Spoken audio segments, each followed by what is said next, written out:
नमस्कार साथियों, स्वागत है एक बार फिर से तक्षशिला परिवार में और मैं हूं आपके साथ प्रभात कौशिक। तो बच्चों, आज हम यूपीएससी सीसेट 2024 में पूछे गए जितने भी रीजनिंग के क्वेश्चन थे बच्चों, उनका बेस्ट सॉल्यूशन आज हम देने वाले हैं। हालांकि आपको पता चल ही चुका होगा, आपने जो है थंबनेल देख ली है और आपको दिख भी रही होगी बच्चों। तो बच्चों, आज जो हमारे जो रीजनिंग में क्वेश्चन पूछे गए थे, जो बिल्कुल नॉर्मल से क्वेश्चन बच्चों एग्जाम में सीसेट में पूछे गए थे, जिनको हम विदाउट पेन और पेपर बच्चों सॉल्व कर सकते हैं, उनका जो सबसे बेस्ट सॉल्यूशन क्या हो सकता है वो आपको आज बच्चों पता चलने वाला है। ठीक है, तो खासकर मैं उन बच्चों के लिए ये बात कहने वाला हूं कि जो यूपीएससी की तैयारी कर रहे हैं और वो रीजनिंग में अच्छा परफॉर्मेंस नहीं कर पाता, तो किस तरीके से रीजनिंग के क्वेश्चन को करना होता है। और साथ ही साथ बच्चों, ये देखा गया है कई बार कि जो यूपीएससी सीसेट में मैथ के और रीजनिंग के क्वेश्चन बच्चों पूछे जाते हैं, ये क्वेश्चन अन्य और भी वनडे एग्जाम में कई बार बच्चों रिपीट हुए हैं। जैसा कि आप यूपी पुलिस कांस्टेबल की में अगर मैं बात करूं बच्चों, तो 17 और 18 तारीख में जो बच्चों कथन एवं निष्कर्ष के या पूर्व धारणा वाले जो क्वेश्चन थे बच्चों, वो रीजनिंग में हूबहू क्वेश्चन बच्चों यूपीएससी के या पीसीएस सीसेट के बच्चों डायरेक्ट जो है पूछे गए हैं। तो उम्मीद है कि आप इस जो क्लास को अच्छे से ढंग से पढ़ोगे और अपने यूपी पुलिस का एग्जाम हो या कोई भी अन्य एग्जाम हो, जैसे कि रेलवे आरपीएफ की एग्जाम की मैं बात करूं या कोई एसएससी के एग्जाम की बात करूं, तो यहां से कौन सा क्वेश्चन बच्चों एग्जाम में रिपीट हो सकता है वो इसकी कोई गारंटी नहीं है। तो इसलिए आपको इसको वीडियो को ढंग से और अच्छे से पढ़ना है, समझना है। ठीक है, और कई चीजें भी आपको, नई चीजों का भी पता लगेगा किस तरीके से हम डाटा सफिशिएंसी क्वेश्चन को करते हैं, किस तरीके से, क्योंकि जो यूपीएससी में सीसेट में जो क्वेश्चन पूछे गए थे बच्चों, केवल 53 क्वेश्चन पूछे गए थे, यानी कि 80 क्वेश्चन सीसेट में पूछे जाते हैं, जिसमें से 53 यानी कि 53 क्वेश्चन बच्चों मैथ और रीजनिंग दोनों को मिलाकर पूछे गए थे। और अगर मैं बात करूं केवल रीजनिंग की, तो रीजनिंग में बच्चों टोटल 19 क्वेश्चन बच्चों पूछे गए थे और बाकी जो 34 क्वेश्चन है बच्चों वो आपके मैथ्स है। तो आज की क्लास में बच्चों हम केवल और केवल रीजनिंग के क्वेश्चन को ही करने वाले हैं, और जो दूसरी क्लास होगी बच्चों उसमें हम मैथ में जो क्वेश्चन पूछे गए थे उनको करेंगे। ठीक है बच्चों, और आज की क्लास में बेस्ट सॉल्यूशन के साथ बच्चों हम जो है इन सभी क्वेश्चनों का, तमाम क्वेश्चनों का सॉल्यूशन देंगे। तो चलिए बच्चों, क्वेश्चन नंबर 1 आपके सामने आ चुका है।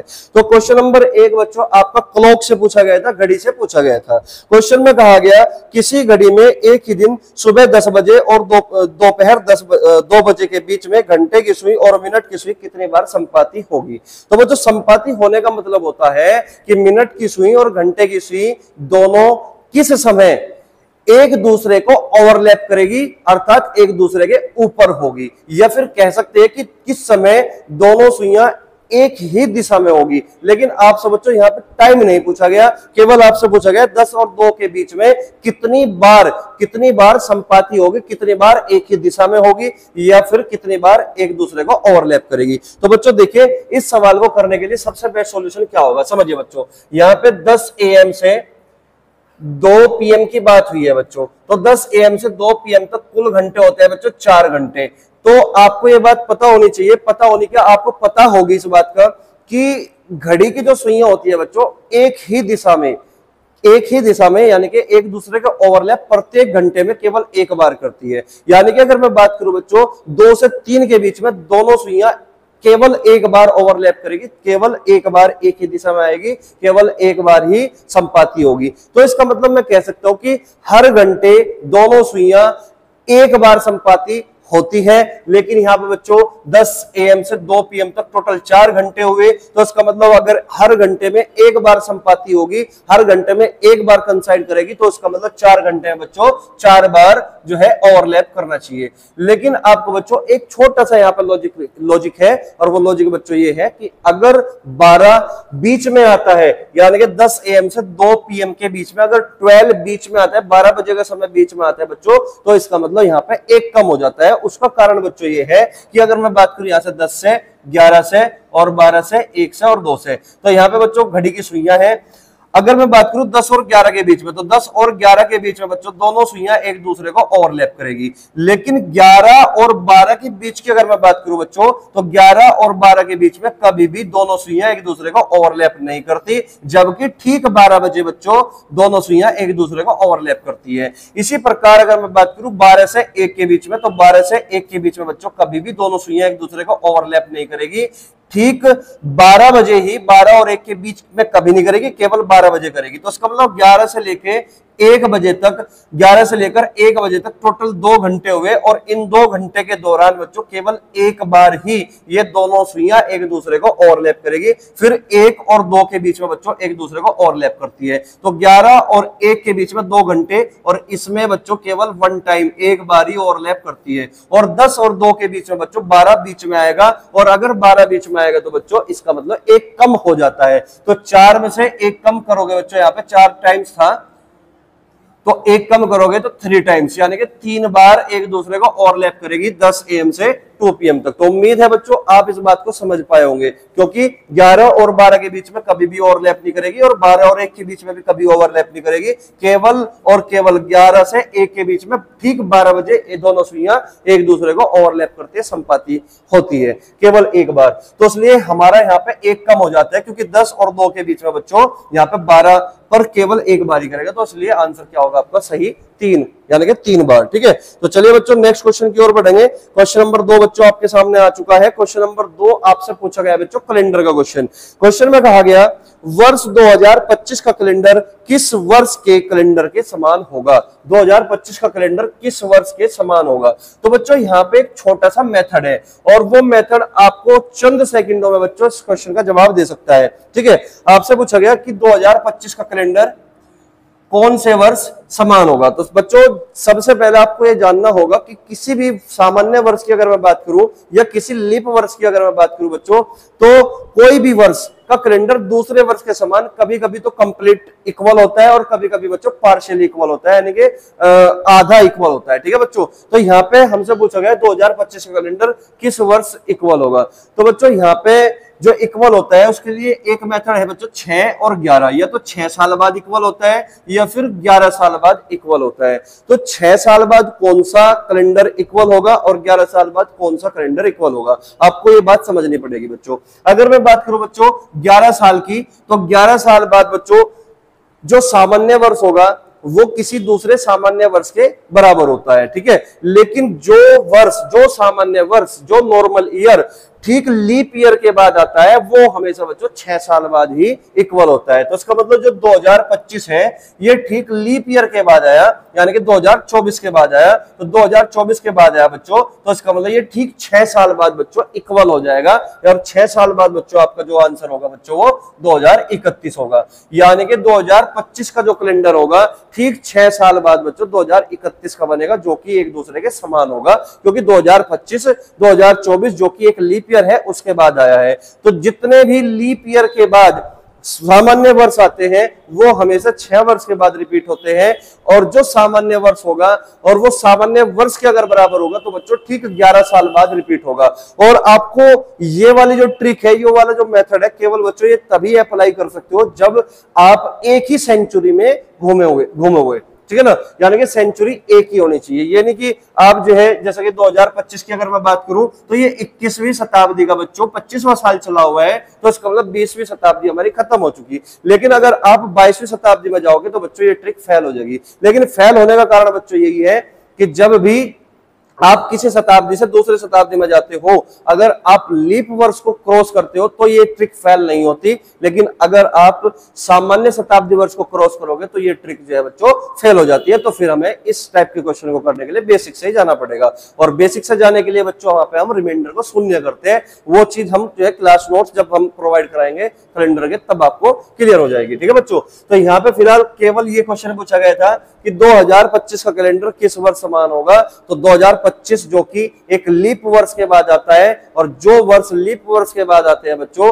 वो हमेशा 6 साल बाद रिपीट होते हैं। तो सवाल का सही जवाब बच्चों सी ऑप्शन होगा 2031। तो चलिए बच्चों क्वेश्चन नंबर 3 पर बढ़िए। क्वेश्चन नंबर 3 आपके सामने बच्चों आ चुका है। क्वेश्चन नंबर 3 में कहा गया बच्चों, ये भी एक घड़ी का क्वेश्चन है, जब घड़ी 4:25 घंटे दर्शाती है तब मिनट की सुई और घंटे की सुई के बीच का कोण कितना होगा। तो आपसे ये पूछा गया है। तो बच्चों ये बिल्कुल बेसिक सा क्वेश्चन है, 4:25 में घंटे की सुई और मिनट की सुई के बीच कितने डिग्री का कोण होगा, आपसे इतनी सी बात आपसे पूछी गई है।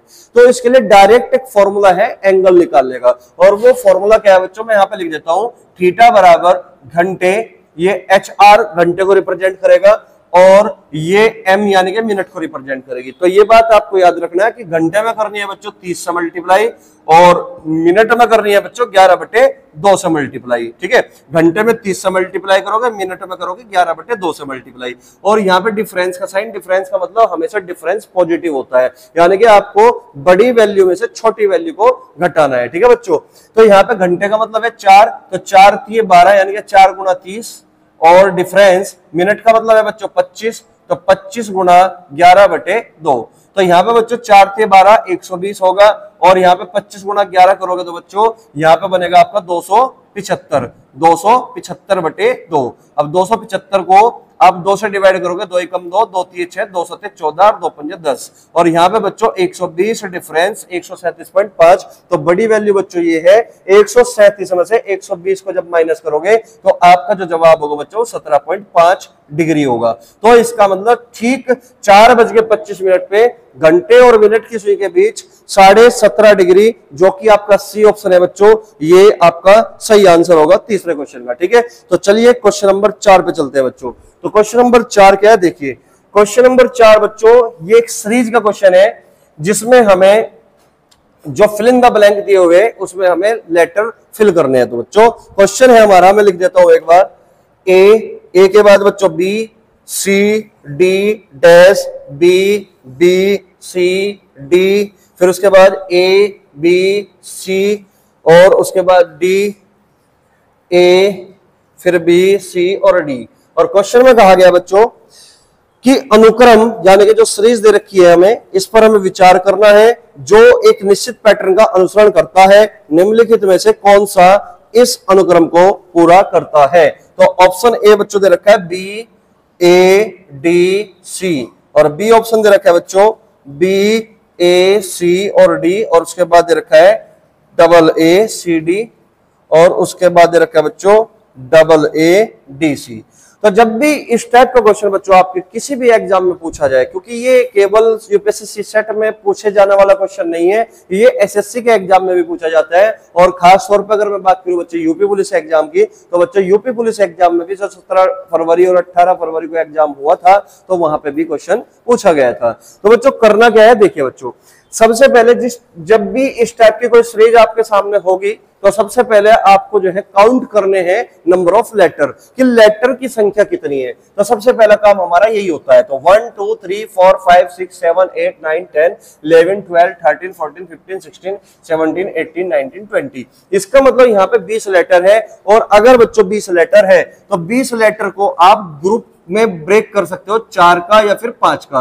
ये तो 4 का बनेगा या फिर 5 का बनेगा। लेकिन ग्रुप में ब्रेक करने से पहले बच्चों आप एक नजर से ये चीज चेक कर लीजिएगा कि यहाँ पे पैटर्न क्या फॉलो हो सकता है। आप इसको ढंग से एक बार ध्यान से देखिएगा, ठीक है ना बच्चों। देखिएगा आपको यहाँ पे दिखेगा कि ए फिर fill in the blank, B C D, फिर fill in the blank, B B C D, फिर ए बी सी, फिर dash D A B C, फिर डैश, फिर डी। तो बच्चों कहीं ना कहीं यहाँ पे एक पैटर्न फॉलो हो रहा है। और पैटर्न क्या होगा बच्चों, ए के बाद बी और बी के बाद सी और सी के बाद डी। तो इस तरीके से एक सीक्वेंस बनता नजर आ रहा होगा आपको। तो डबल बी फिर सी डी, फिर यहाँ पे खत्म हो गया, फिर ए बी सी और फिर डी, फिर ए पे खत्म हो गया। तो इसका मतलब ये हुआ कि कहीं ना कहीं ग्रुप की जो शुरुआत हो रही है बच्चों वो ए से हो रही है। तो यहाँ पे भी बच्चों ए से शुरुआत हो रही है, यहाँ पे डी पे ब्रेक हो गया, यहाँ पे भी ए से शुरुआत होनी चाहिए, फिर डी पे खत्म हो गया, ए से शुरुआत होनी चाहिए, डी पे खत्म हो गया, ए से शुरुआत डी पे खत्म। तो इसका मतलब जो ग्रुपिंग हुई बच्चों यहाँ पे वो 5-5 लेटर की हुई, ठीक है मेरे भाई। तो देखिएगा यहाँ पे, तो यहाँ पे बच्चों दिख रहा होगा आपको, यहाँ पे बी ना डबल आया और फिर ए बी, तो इसका मतलब डबल सी यहाँ रहा होगा, फिर ए बी सी, फिर डबल डी यहाँ पर रहा होगा। तो हम पैटर्न को समझ पाए तो यहाँ पे double A B C D, फिर यहाँ पे A double B C D, फिर A B double C D, A B C double D. तो इसका मतलब आपको जो सही आंसर है बच्चों वो double A C D, double A C D, double A C D यानी कि सी ऑप्शन आपका इस सवाल का सही आंसर है, ठीक है। तो उम्मीद है बच्चों आप क्वेश्चन नंबर 4 को अच्छे से समझ पाए होंगे। तो क्वेश्चन नंबर 5 पे आप आइए बच्चों। क्वेश्चन नंबर 5 जो कि क्यूब एंड क्यूबॉइड टॉपिक से पूछा हुआ क्वेश्चन है बच्चों, जो कि अपने आप में इंटरेस्टिंग टॉपिक है बच्चों। तो क्यूब एंड क्यूबॉइड में क्वेश्चन में दे रखा है, कि एक घन को 64 समरूप आइडेंटिकल टुकड़ों में काटने के लिए आवश्यक कांटों की न्यूनतम संभावित संख्या क्या होनी चाहिए। तो बच्चों सबसे पहले आपको एक बात समझनी होगी कि जब भी हम किसी छड़ को 5 पार्ट में अगर बांटते हैं तो उसका मतलब हम कट जो लगाते हैं बच्चों एक कम लगाते हैं, यानी कि 4 कट लगाने होंगे। और अगर मान के चलिए बच्चों हमको n पार्ट में बांटना है तो n पार्ट में बांटने के लिए तो जो कट लगेंगे बच्चों वो n-1 लगेंगे, यानी कि जितने भी पार्ट में हमें बांटना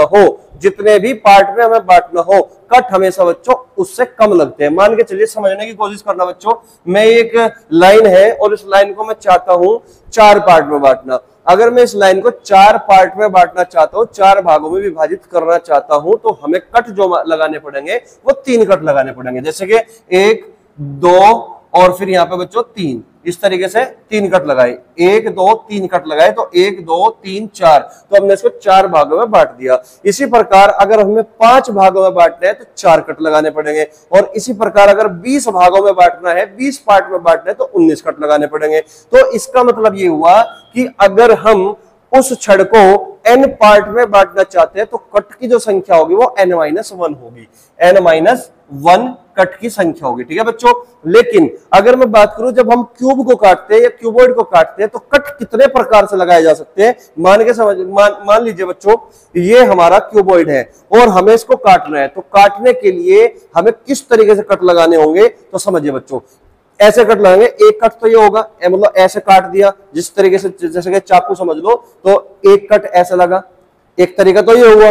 दूसरा तरीका बच्चों ये हुआ, इस तरीके से कट लगेगा। दूसरा तरीका ये हुआ, ठीक है। तीसरा तरीका क्या हो सकता है बच्चों, तीसरा तरीका बच्चों ऐसा हो सकता है, यानी कि हम जब भी कट लगाते हैं वो 3 प्रकार से लगाते हैं किसी भी क्यूब या क्यूबॉइड को काटने के लिए। तो इसका मतलब n-1 कट लगे, लेकिन कितनी बार, 3 तरीके से हम कट लगाते हैं, 3 × n-1।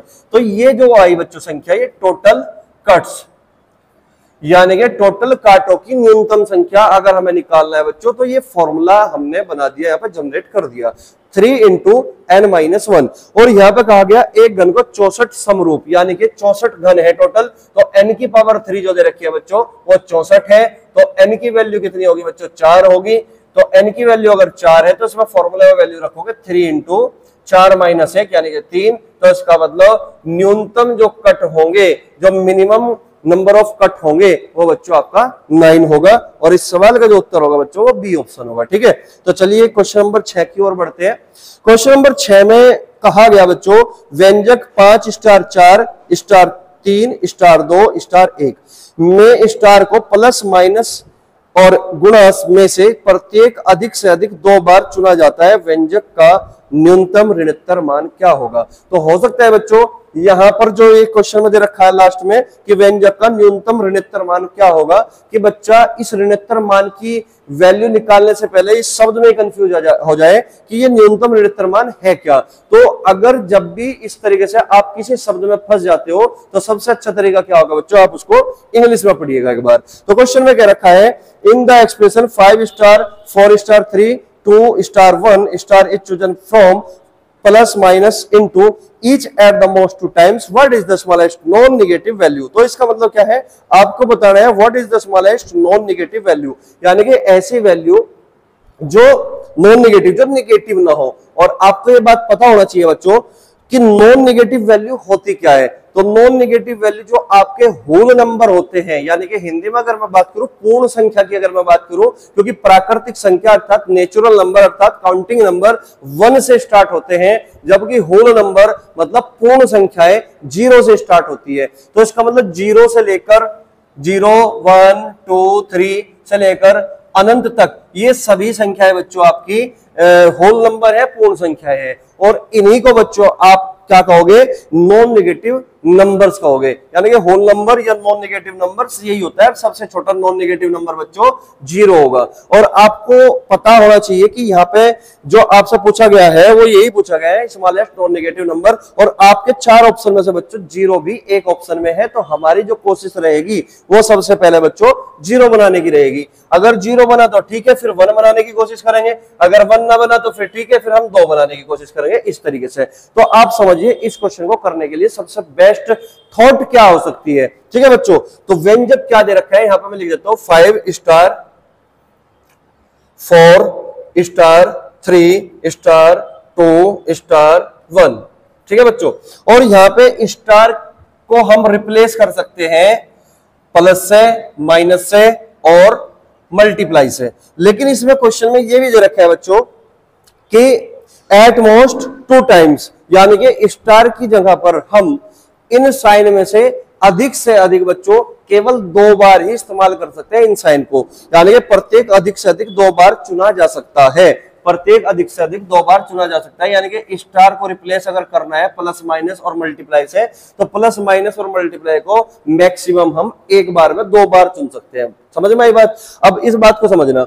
अब मुझे एक बात बताओ बच्चों, देखो थॉट को आपको समझना होगा। जब भी भविष्य में इस टाइप के क्वेश्चन फिर से आपको मिले तो किस तरीके से सोचना है वो मैं आपको सोच बता रहा हूं। ठीक है, थॉट बता रहा हूं। ठीक है, तो आपको ये प्लस और ये माइनस और ये मल्टीप्लाई, तो प्लस माइनस और मल्टीप्लाई में से बच्चों प्लस और मल्टीप्लाई का जो काम होता है वो मैक्सिमम वैल्यू देने का होता है, लेकिन हमें चाहिए स्मॉलेस्ट नॉन नेगेटिव नंबर। तो इसका मतलब जो कम से कम वैल्यू देगा बच्चों वो माइनस देगा। तो जाहिर सी बात है हम माइनस का प्रयोग बच्चों मैक्सिमम 2 बार करेंगे। बात समझ में आई?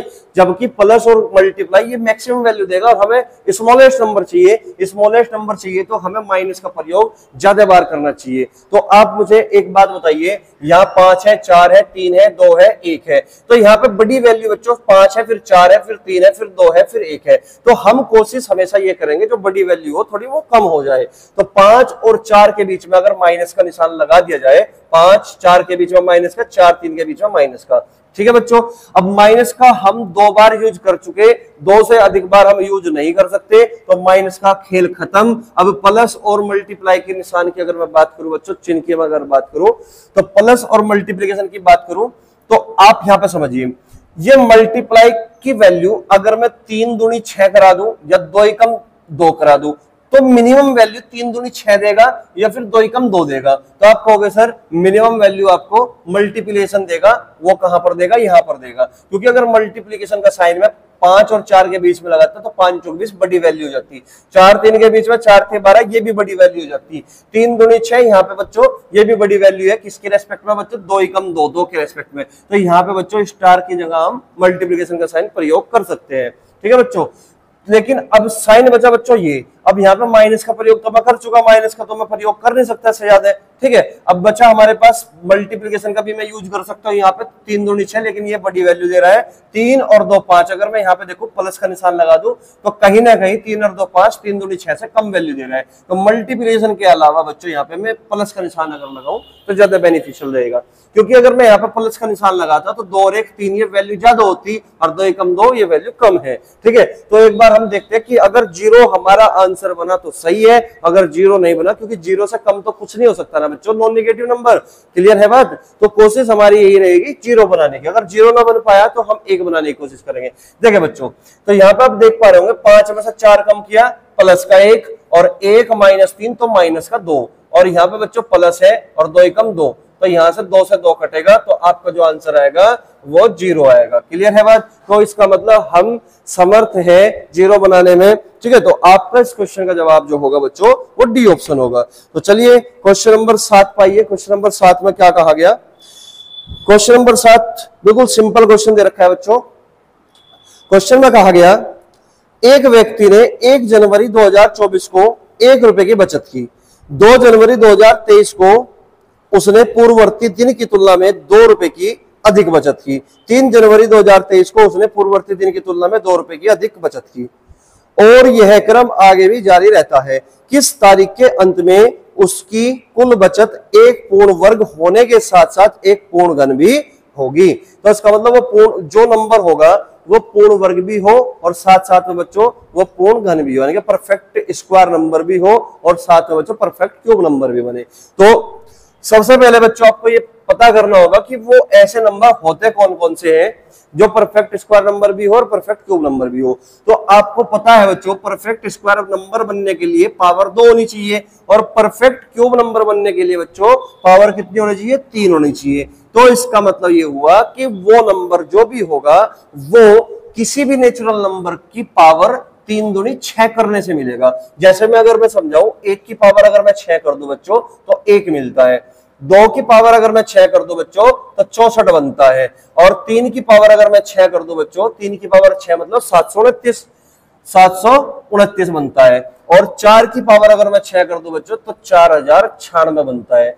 ठीक है बच्चों, तो यहाँ पे आप देखोगे कि 1 को मैं लिख सकता हूं बच्चों 1 का स्क्वायर भी कर सकता हूं, और बच्चों इसको मैं लिख सकता हूं 1 की पावर 3 भी, ये दोनों बातें आपस में बराबर होगी। ठीक है बच्चों, इसी प्रकार अगर मैं बात करूं 64 को मैं 8 का स्क्वायर भी लिख सकता हूं, और साथ में 4 की पावर 3 भी बोल सकता हूं। ठीक है, और 729 को बच्चों मैं 27 का स्क्वायर भी बोल सकता हूं, और साथ में बच्चों 9 की पावर 3 भी बोल सकता हूं। ठीक इसी प्रकार बच्चों 4096 की अगर मैं बात करूं तो 4096 का मतलब है कि 64 का स्क्वायर भी है ये, और 16 की पावर 3 भी है। क्लियर है मेरी बात? लेकिन हमारा क्वेश्चन क्या कह रहा है, क्वेश्चन को समझिएगा। लास्ट में कहा गया कि कुल बचत एक पूर्ण वर्ग होने के साथ साथ एक पूर्ण घन भी बने, परफेक्ट स्क्वायर होने के साथ साथ परफेक्ट क्यूब नंबर भी बने। तो आप कहोगे बच्चों कि 4096 बहुत बड़ा नंबर है और 1 बहुत छोटा नंबर है, तो इनको इग्नोर करोगे।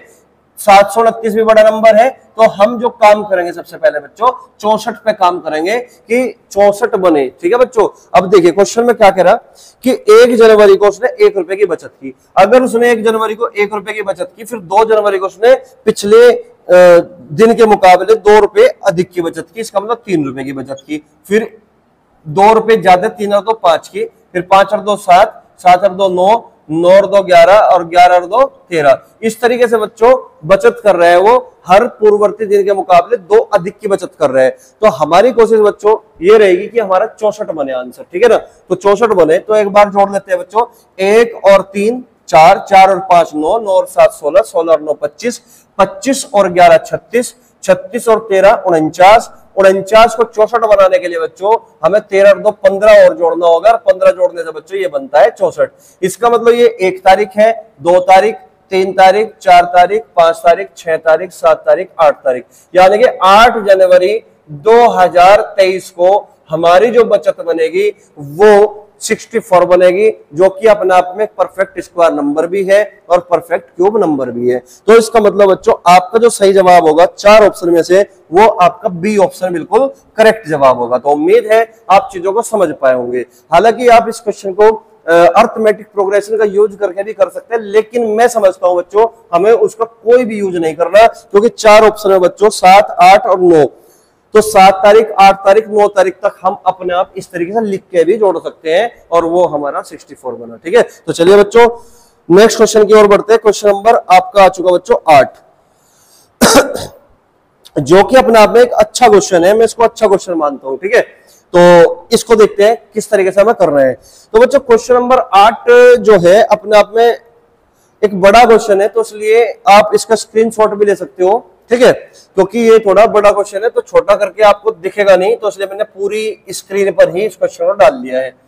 तो एक बार मैं जो है इसको थोड़ा शॉर्ट में लिख लेता हूं, फिर उसके बाद जो है तुम तब तक स्क्रीनशॉट ले सकते हो। ठीक है, तो क्वेश्चन में कहा गया बच्चों, if P means greater than, if P means greater than, Q means less than, Q means less than, R means not greater than, R means not greater than, and S means not less than, not less than, T means equal to, T means equal to, then consider the following statement। तो first statement जो दे रखा है बच्चों वो दे रखा है, if 2x s, s का मतलब होगा बच्चों यहाँ पे less than equal to 3y। ठीक है, तो आपने स्क्रीनशॉट ले लिया होगा बच्चों। अब जो है मैं इस क्वेश्चन को कर देता हूं थोड़ा छोटा, आप जो है समझने की कोशिश करना। ठीक है बच्चों, चलिएगा। तो यहां पे क्वेश्चन में दे रखा है कि P means greater than, Q means less than, and R means not greater than. अगर नॉट ग्रेटर देन दे रखा है तो इस बात का मतलब क्या होता है, नॉट ग्रेटर देन दे रखा है तो इस बात का मतलब है बच्चों लेस देन या इक्वल टू। ठीक है बच्चों, यहां पे दे रखा है S नॉट लेस देन, तो नॉट लेस देन दे रखा है तो इस बात का मतलब होगा बच्चों ग्रेटर देन या इक्वल टू। ठीक है बच्चों, अब यहाँ पे स्टेटमेंट हमारे पास बच्चों 2 है। पहला स्टेटमेंट दे रखा है कि यदि इफ 2x s, s का मतलब बच्चों s रिप्रेजेंट कर रहे हैं इसको, इसको रिप्रेजेंट कर रहा है और इसका मतलब क्या होगा, ग्रेटर देन या इक्वल टू। तो यहां पे मैं लिख देता हूं ग्रेटर देन या इक्वल टू, ग्रेटर देन या इक्वल टू। एंड दूसरा दे रखा है 3x t फॉर z, और t रिप्रेजेंट करता है बच्चों equal to for z। Then 9y p, p का मतलब है बच्चों यहाँ पे p रिप्रेजेंट करता है किसको, ग्रेटर देन को, p ग्रेटर देन और 9y ग्रेटर देन 8z। अब समझिए, सबसे पहले बच्चों हम ये चेक करेंगे यहाँ पे कि जो हमें स्टेटमेंट पहला दे रखा है क्या वो सही है या नहीं है। तो देखिए बच्चों, पहले स्टेटमेंट पे काम करते हैं पहले, फिर दूसरे स्टेटमेंट को देखेंगे। पहले स्टेटमेंट क्या है, क्या कह रहा है, देखिए ये हमें कुछ वैल्यू दे रखी थी। P का मतलब क्या था, Q का मतलब क्या था, R का मतलब क्या था, S का मतलब क्या था, T का मतलब क्या था। T का मतलब यहाँ इक्वल टू दे रखा है। और हमें बच्चों पहली कंडीशन में दे रखा है, पहले स्टेटमेंट में दे रखा है कि यदि 2x greater than equal to 3y, यहाँ पे ग्रेटर देन इक्वल टू का मतलब बच्चों कहां से आया, यहां से आया, क्योंकि यहाँ पे नॉट लेस देन दे रखा था और यहाँ पे एस था, और एस का मतलब बच्चों यहाँ पे नॉट लेस देन है। तो नॉट लेस देन का मतलब फिर क्या होगा, इसका विपरीत हो सकता है कि ग्रेटर देन या इक्वल टू 3y। यानी कि दो कंडीशन बच्चों हमारे पास है, अगर ये दोनों कंडीशन ट्रू है तो इसका मतलब क्या ये 9y ग्रेटर देन 8z, ये वाली कंडीशन हमारी ट्रू होगी। इन दो कंडीशन के आधार पर हमें ये चेक करना है। तो बच्चों यहाँ पे हमें y के साथ 9 है और z के साथ बच्चों 8 है। तो सबसे पहले बच्चों हमें इन दोनों कंडीशन का प्रयोग करके 9y का और 8z को बदलना पड़ेगा, इस रूप में बदलना पड़ेगा, ठीक है। अब ये 9y तभी बनेगा जब मैं 3 से मल्टीप्लाई करूंगा, ये 8z बच्चों तभी बनेगा जब मैं 2 से मल्टीप्लाई करूंगा। तो 3 दूनी 6x ग्रेटर देन या इक्वल टू 9y, ठीक है बच्चों। और यहाँ पे 2 3 6x इक्वल टू 8z, ठीक है बच्चों। तो यहाँ पे आप देख पा रहे होंगे कि जो 6x है 6x है वो 8z के इक्वल है, तो 8z के इक्वल 6x है। और आप देख पा रहे होंगे बच्चों यहाँ पे 9y ग्रेटर देन 8z है और 8z किसके इक्वल है, 6x के। लेकिन यहां से बच्चों हमें ये बात पता लगी कि जो 6x है वो ग्रेटर देन है या इक्वल टू है बच्चों 9y के। तो इसका मतलब यहाँ पे 9y जो है 6x से बड़ा नहीं हो सकता, 9y 6x से छोटा या फिर उसके बराबर तो है, लेकिन 9y कभी भी 6x यानी कि 8z से बड़ा नहीं हो सकता। तो इसका मतलब पहली कंडीशन बच्चों हमारी गलत हुई। तो अब अगर मैं बात करूं बच्चों दूसरी कंडीशन पे, तो पहली कंडीशन हमारी गलत साबित हो चुकी। अगर मैं बात करूं बच्चों दूसरी कंडीशन पे, तो दूसरी कंडीशन दे रखी है बच्चों यहाँ पे, if x q 2y x q represent करेगा बच्चों लेस देन को, और यहां पे दे रखा 2y and y r z, r represent करता है बच्चों नॉट ग्रेटर देन, और नॉट ग्रेटर देन का मतलब लेस देन या इक्वल टू, लेस देन या इक्वल टू z के। ये दो कंडीशन हमें दे रखी है और हमसे पूछ रहा है कि x r z, r represent करता है बच्चों नॉट ग्रेटर देन यानी कि लेस देन या इक्वल टू z के, ठीक है बच्चों। तो यहाँ पे हमारे पास दो कंडीशन है। पहली कंडीशन बच्चों ये है कि x greater than 2y, x greater than 2y, और फिर दे रखा है y लेस देन या इक्वल टू z। तो इन दोनों कंडीशन का प्रयोग करके हमें ये दिखाना है, हमें ये बताना है कि क्या ये कंडीशन ट्रू है या फिर फॉल्स है, सही है या गलत है, ठीक है बच्चों। चलिएगा, तो यहां से हमें पता चला कि जो x है बच्चों वो 2y से छोटा है, आप कहोगे सर बिल्कुल। और यहां से पता चला कि जो y है वो z से छोटा है या फिर उसके बराबर है, लेकिन यहाँ पे कोफिशिएंट y का 2 है। अगर मैं यहाँ पे 2 से मल्टीप्लाई कर लूं तो 2y, तो 2 से मल्टीप्लाई बच्चों z में भी करनी पड़ेगी। तो इसका मतलब अगर y z से छोटा या बराबर है तो 2y भी बच्चों 2z से छोटा या बराबर होगा। तो इन दोनों कंडीशन का मैं प्रयोग करके एक निष्कर्ष निकाल सकता हूं, x less than 2y less than या इक्वल टू 2z। तो इसका मतलब बच्चों ये हुआ कि यहां पर हमें बताना है कि x और z में क्या संबंध है, ठीक है बच्चों। तो आप मुझे बताइए, अगर x 2y से छोटा है और 2y बच्चों 2z से छोटा या बराबर है, तो इसका मतलब जो x होगा वो 2z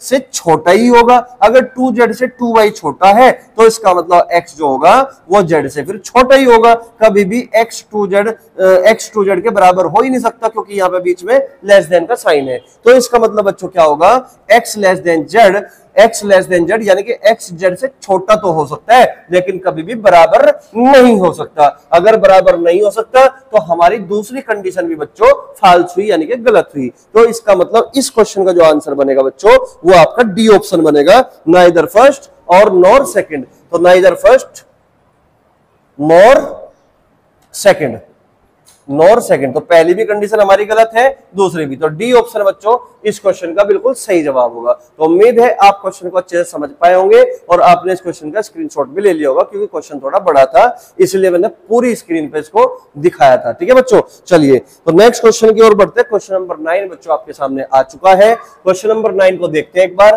किस तरीके से हमें करना है बच्चों। तो आप एक बार जो है वीडियो पॉज करके खुद से करने की भी एक बार ट्राई जरूर करना, और उसके बाद जो है अगर नहीं हो पाया तो बच्चों आप जो है सॉल्यूशन को चेक कर लेना। ठीक है, चलिए क्वेश्चन ये भी बहुत अच्छा है। क्वेश्चन नंबर 9, क्वेश्चन नंबर 9 में क्या कहा गया देखिए बच्चों।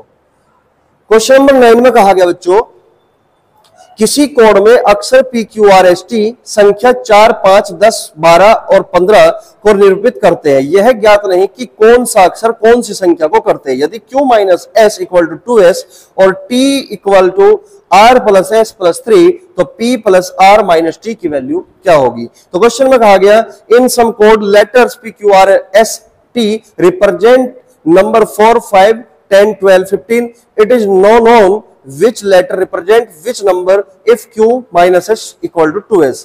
तो यहाँ पे बच्चों कुछ नंबर दे रखे हैं, वो दे रखे हैं 4, 5, 10, 12 और 15। ठीक है, और ये रिप्रेजेंट करते हैं किसको बच्चों, p को रिप्रेजेंट करते हैं, Q को रिप्रेजेंट करते हैं, R को रिप्रेजेंट करते हैं, S को करते हैं और T को रिप्रेजेंट करते हैं। लेकिन ये साफ साफ शब्दों में कह दिया गया कि हमें ये नहीं पता कि P को कौन सा नंबर रिप्रेजेंट करेगा, Q को कौन सा करेगा, R को कौन सा करेगा। लेकिन बच्चों यहाँ पे कुछ कंडीशन दे रखी है कि Q माइनस एस बराबर 2s है, Q माइनस एस बराबर 2s है, और दूसरी कंडीशन दे रखी है बच्चों T बराबर R प्लस S प्लस 3, ये दूसरी कंडीशन दे रखी है। और आपसे पूछा गया है P plus R minus T की वैल्यू क्या होगी। ऑप्शन है 1, 2, 3 और can not determine, can not determine, ये 4 हमारे पास बच्चों ऑप्शन है। तो किस तरीके से हम इस सवाल को अच्छे से समझकर किस तरीके से हम सेकंडों में सवाल को कर सकते हैं। लेकिन आप इस सवाल को करने के लिए सबसे पहले आपको ये समझना होगा कि यहाँ पे जो दो कंडीशन दे रखी है Q माइनस एस बराबर 2s और T equal to R plus S plus 3, ठीक है, इसका मतलब क्या है, क्योंकि हमें यहाँ पे ये तो पता नहीं कि P Q R S T कौन सा मतलब नंबर इसको रिप्रेजेंट करेगा।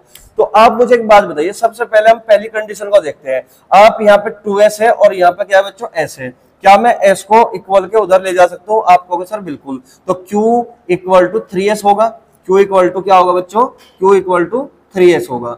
अब यहाँ पे आप देखिएगा अगर s की वैल्यू बच्चों में 4 ले लूं तो 4 3 12, यानी Q की वैल्यू 12 बनेगी जो कि यहाँ पे मौजूद है। तो इसका मतलब s की जो वैल्यू होगी बच्चों वो 4 हो सकती है। अगर मैं s की वैल्यू 4 लेता हूँ, 4 दिए 12, तो Q की वैल्यू क्या बनेगी बच्चों, Q की वैल्यू फिर 12 बनेगी। आप कहोगे सर बिल्कुल। लेकिन अगर मैं s की वैल्यू बच्चों 5 ले लूं तो 5 दिए 15, तो Q की वैल्यू बच्चों 15 बनेगी जो कि यहाँ पे मौजूद है। तो इसका मतलब बच्चों यहाँ पे s की पॉसिबिलिटी 5 भी आ चुकी, और अगर मैं s की वैल्यू 5 लेता हूँ, 5 दिए 15, तो Q की वैल्यू बच्चों फिर 15 हो जाती है। तो यहां से हमें बात पता चल चुकी कि जो s है, s की दो पॉसिबिलिटी है, या तो 4 है या फिर 5 है। आप कहोगे सर बिल्कुल। तो आप मुझे ये बताइए बच्चों कि हम सबसे पहले क्या करेंगे, पहले हम इस पॉसिबिलिटी पे काम करेंगे। अगर ये पॉसिबिलिटी सेटिस्फाई करती है हर कंडीशन को तो इसका मतलब ये पॉसिबिलिटी हमारी सही है, और अगर ये नहीं करती तो फिर हम इस पॉसिबिलिटी पे काम करते हैं। तो चलिए बच्चों, तो हमारी जो पहली कंडीशन थी, इस पहली कंडीशन से s और q की दो पॉसिबिलिटी बन चुकी। अब हमारी जो नंबर आया वो दूसरी कंडीशन को देखते हैं। दूसरी कंडीशन क्या कह रही है, t बराबर r प्लस एस प्लस 3। तो यहाँ पे अगर मैं s की वैल्यू पहली पॉसिबिलिटी के हिसाब से s की वैल्यू अगर 4 रख दूं तो 4 और 3 7, यानी कि t बराबर r प्लस 7, यानी कि s की वैल्यू मैंने पहले 4 रख दी, 4 और 3 7।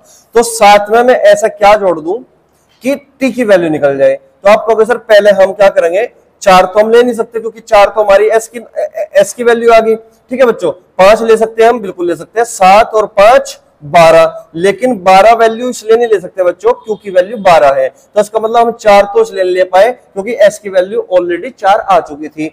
5 हम बच्चों इसलिए नहीं ले पाए क्योंकि यहाँ पे अगर मैं 7 और 5 12 करता हूं, और 12 तो बच्चों क्यू की वैल्यू है, टी की वैल्यू तो आ ही नहीं सकती, तो इसका मतलब मैं 5 में नहीं ले पाया आर की वैल्यू। अगर मैं 10 लूं तो 10 और 7 17, 17 यहाँ पे मौजूद नहीं है। अगर मैं 12 ले लूं तो 12 और 7 19, 19 भी मौजूद नहीं है।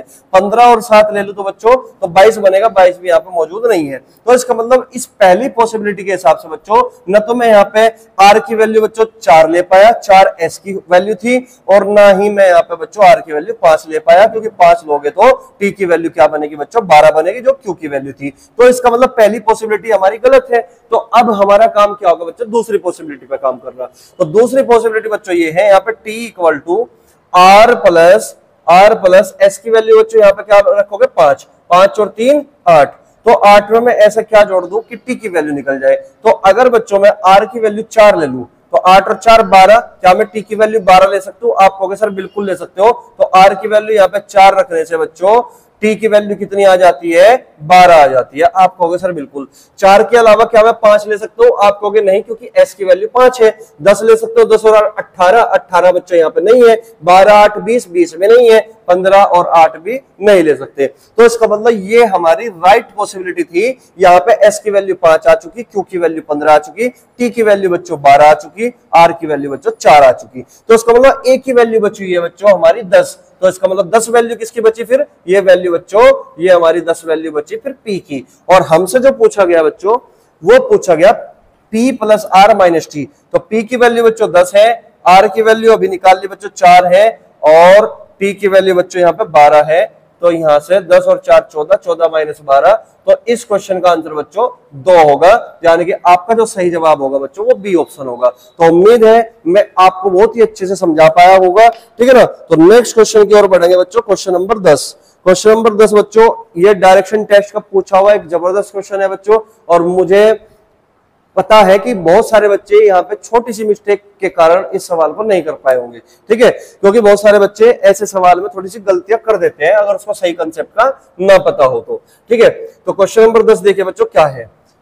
डायरेक्शन टेस्ट का क्वेश्चन दे रखा है, और डायरेक्शन टेस्ट में हमें करना क्या होता है बच्चों, केवल और केवल डायरेक्शन के बारे में पता होना चाहिए, बस और कुछ नहीं करना, ठीक है।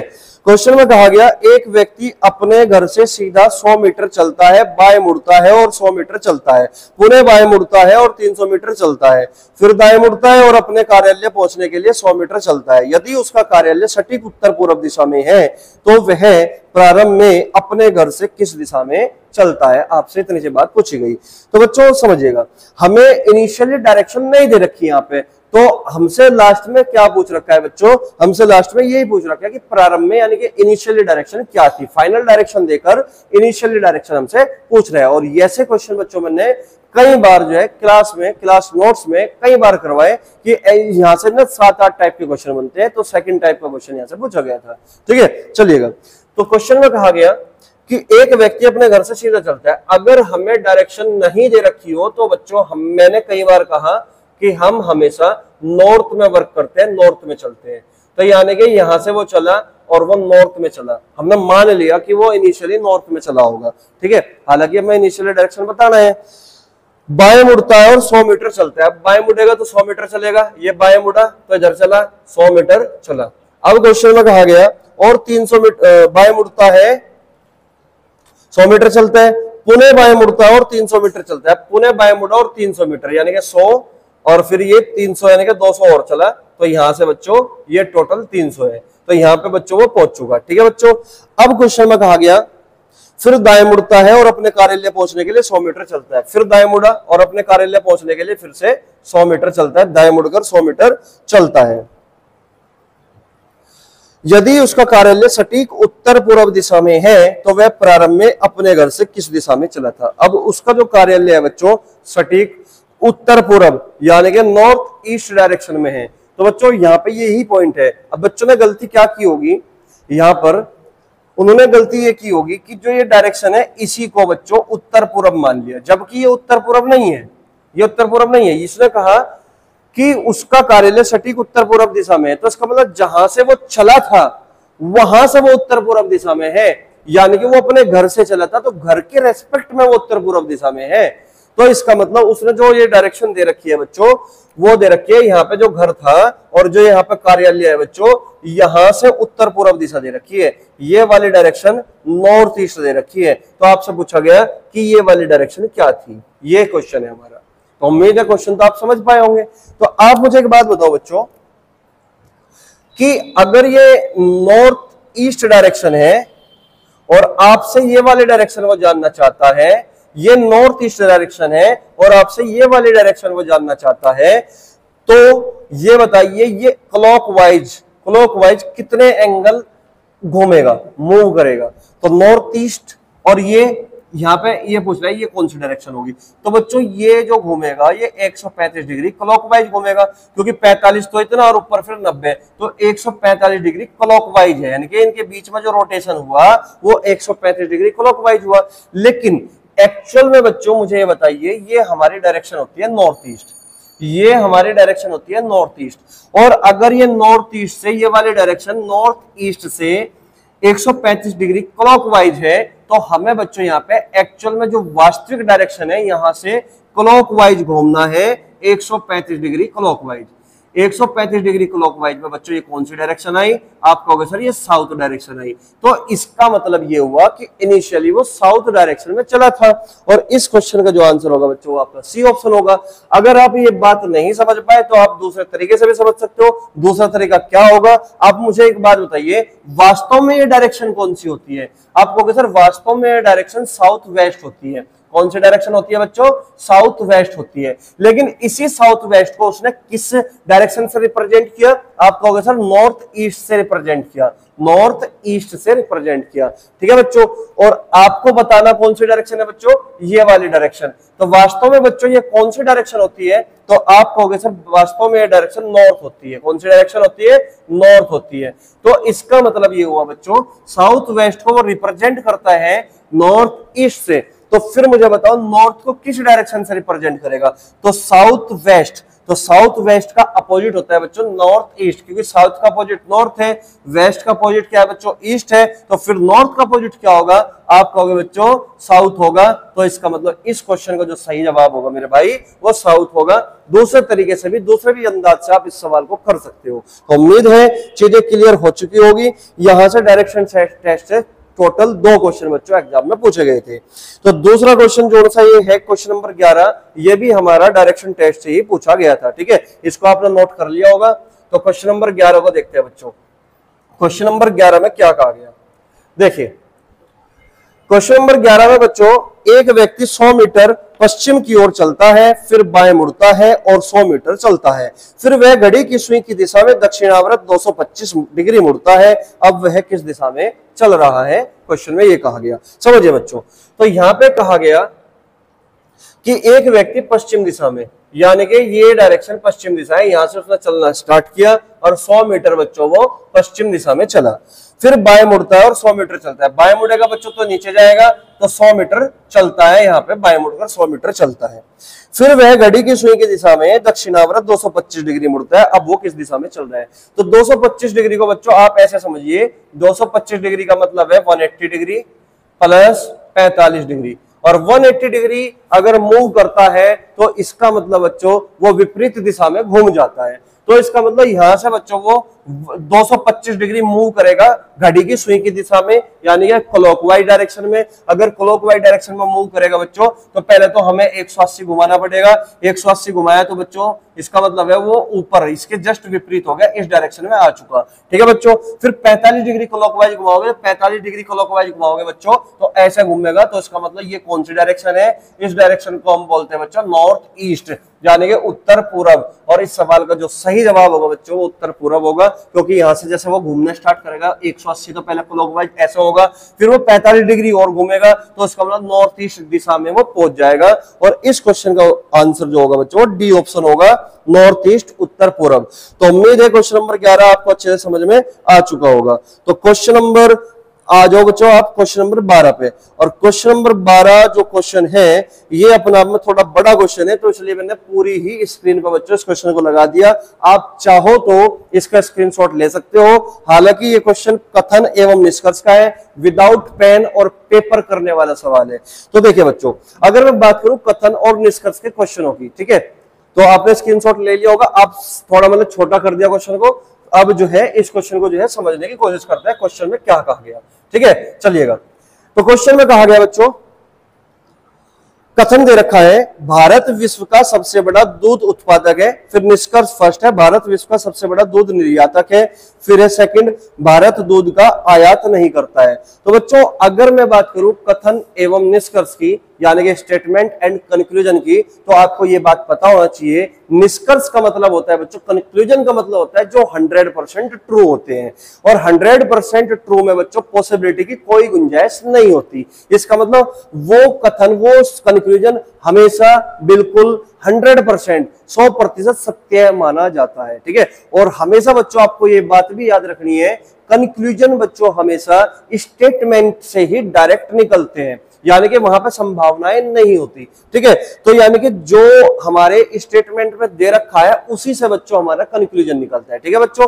तो आप देखिएगा यहां पे जो कथन दे रखा है भारत विश्व का सबसे बड़ा दूध उत्पादक है, India is the world largest producer of milk, यानी कि जो इंडिया है वो दूध का उत्पादन करती है और सबसे बड़ा विश्व का सबसे बड़ा उत्पादक है, ये बात कह रखी है। लेकिन कथन में दूर दूर तक कहीं भी ये बात नहीं मेंशन की गई कि भारत जो है विश्व का सबसे बड़ा दूध निर्यातक है। निर्यात करने की कोई भी बात बच्चों कथन में नहीं कही गई, तो इसका मतलब ये डायरेक्ट जो है स्टेटमेंट से नहीं निकलता। तो पहला जो कंक्लूजन है, निष्कर्ष है, वो गलत है। दूसरा निष्कर्ष को देखते हैं बच्चों, भारत दूध का आयात नहीं करता। न तो यहाँ पे बच्चों निर्यात की बात कही गई कथन में, और ना ही बच्चों आयात की बात कही गई। तो इसका मतलब यहाँ पे कथन में तो केवल उत्पादन, प्रोडक्शन यानी कि प्रोड्यूसर की बात कही गई, हाँ प्रोड्यूसर ऑफ मिल्क, उसकी बात कही गई, निर्यात की और आयात की कोई बात नहीं कही गई। तो इसका मतलब दोनों ही हमारे यहाँ पे बच्चों निष्कर्ष जो है गलत हो जाते हैं, ठीक है। तो इस सवाल का जो उत्तर बनेगा आपका वो बनेगा बच्चों डी ऑप्शन, न तो निष्कर्ष फर्स्ट और न ही निष्कर्ष सेकंड निकलता है, ना इधर conclusion first nor conclusion second follows, ठीक है बच्चों। क्योंकि इस बात को आपको भविष्य में भी कोई भी अगर आप एग्जाम दो तो इस बात को हमेशा याद रख के जाना है बच्चों एग्जाम में, कि जो निष्कर्ष होते हैं वो 100% ट्रू होते हैं और वो डायरेक्ट जो है बच्चों कथन से ही निकलते हैं। अलग से इधर से जो स्टेटमेंट का फेवर नहीं करता वो हमेशा गलत ही होते हैं, ठीक है बच्चों, जो इलॉजिकल होते हैं। तो एक तरीके से बच्चों ये दोनों के दोनों निष्कर्ष इलॉजिकल है, इसका कथन के साथ कोई लेना देना नहीं है, कोई तालमेल नहीं है, तो इसलिए बच्चों दोनों गलत हुए, ठीक है। तो क्वेश्चन नंबर 13 पाइए बच्चों, क्वेश्चन नंबर 13 भी इसी तरीके से बच्चों यहाँ पे दे रखा है, एक तरीके से डाटा सफिशिएंसी का क्वेश्चन है बच्चों। डाटा सफिशिएंसी की खास बात बच्चों क्या है, इसको आपको समझना पड़ेगा। डाटा सफिशिएंसी में बच्चों आपको क्वेश्चन को पूरा कंप्लीट सॉल्व नहीं करना होता, केवल ये बताना होता है कि कौन से कथन सवाल का उत्तर देने के लिए पर्याप्त है और कौन से कथन सवाल का उत्तर देने के लिए पर्याप्त नहीं है, बस इतना ही आपको बताना होता है। अब क्वेश्चन में कहा गया बच्चों, एक प्रश्न दिया गया है जिसके बाद दो कथन फर्स्ट और सेकंड दिए गए हैं, पर्सन और कथनों पर विचार कीजिए। तो प्रश्न दे रखा है बच्चों, सॉफ्टवेयर को डाउनलोड करने में कितने समय की आवश्यकता है, ये हमारा प्रश्न है कि हमें कोई सॉफ्टवेयर डाउनलोड करना है तो बताइए कितना टाइम लगेगा, ये हमारा प्रश्न दे रखा है। कथन एक दे रखा है बच्चों, कथन फर्स्ट दे रखा है, सॉफ्टवेयर की जो साइज है वो 12 मेगाबाइट का है, यानी कि जो सॉफ्टवेयर है बच्चों वो 12 MB का है, ये कथन दे रखा है। और हमसे पूछा है टाइम कितना लगेगा, टाइम जो है कितना लगेगा, और साइज कितना है बच्चों 12 MB का है। फिर क्वेश्चन में कहा गया कथन सेकंड में, स्थानांतरण दर 2.4 किलोबाइट प्रति सेकंड है, 2.4 किलोबाइट प्रति सेकंड है, यानी कि एक सेकंड में भाई इतना डाउनलोड करती है, तो 12 MB को डाउनलोड करने में कितना समय लगेगा। तो इस बात का मतलब है हमें स्पीड भी पता है नेट की, और हमें फाइल का साइज यानी कि हमें सॉफ्टवेयर का साइज भी पता है कि 12 MB का है और नेट की स्पीड इतनी है। तो क्या हम समय बता सकते हैं केवल फर्स्ट से?